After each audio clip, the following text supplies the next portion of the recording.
Why is this lady so important to the president? Because he wants to rewrite history, right? So Tina Peters was the first person in the nation who compromised her own voting equipment to try to prove his big lie. She was convicted and sentenced by a jury of her peers in a conservative part of the state to 9 years of incarceration. But Trump is dead set on trying to pardon his political allies. He can't do that in this case because it was a state prosecution. And so he's weaponizing the DOJ to try to get his way.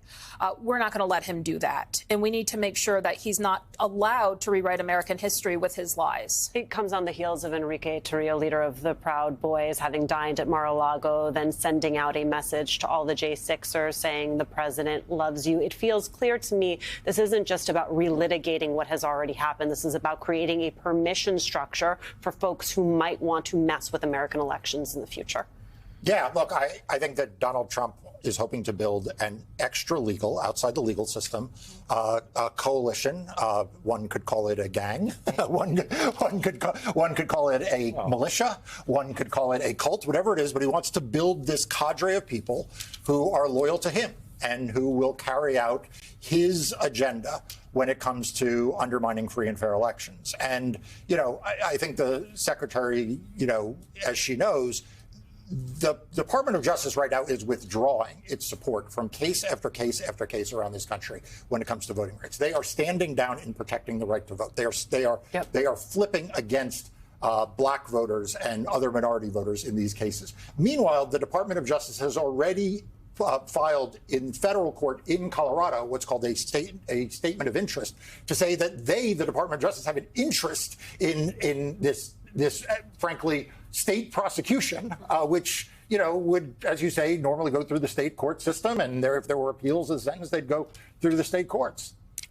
So just to clarify and drill down a little bit, because I think the whole state-federal judicial piece gets muddied for the public, and they don't know the limits that are in the Constitution in that regard. So with respect to the fact that she was convicted under state law, right, the President of the United States, the Department of Justice, or any other federal agency cannot just come in and direct you or the governor or the courts there to undo what they did. What then are they absolutely trying to do besides they're bullying the system with their rhetoric? Is there anything they can do federally to gum up the works that makes it more difficult for you to stand on the ground that you're currently standing? Well, they're trying, right? The U.S. Constitution is supreme. And if all the state remedies were exhausted and there was an actual constitutional problem, okay, maybe they would have a leg to stand on. That's not this case. So there is no constitutional impairment by what happened at the state level that the feds can then come and say, well, we need to fix that. Well, I'm sure they're going to argue that, right? Okay. Trump tweeted out her sentencing was abridged the Constitution. By the way, he also targeted the... You know, that's it. That's it. Did she tamper with the machines or didn't she? He lies through his teeth, right? Okay. So he's trying to undermine the system, rewrite history.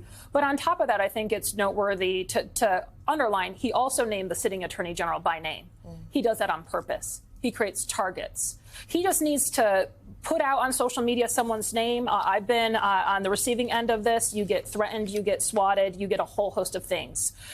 He is trying to intimidate people willing to stand up to MAGA extremism.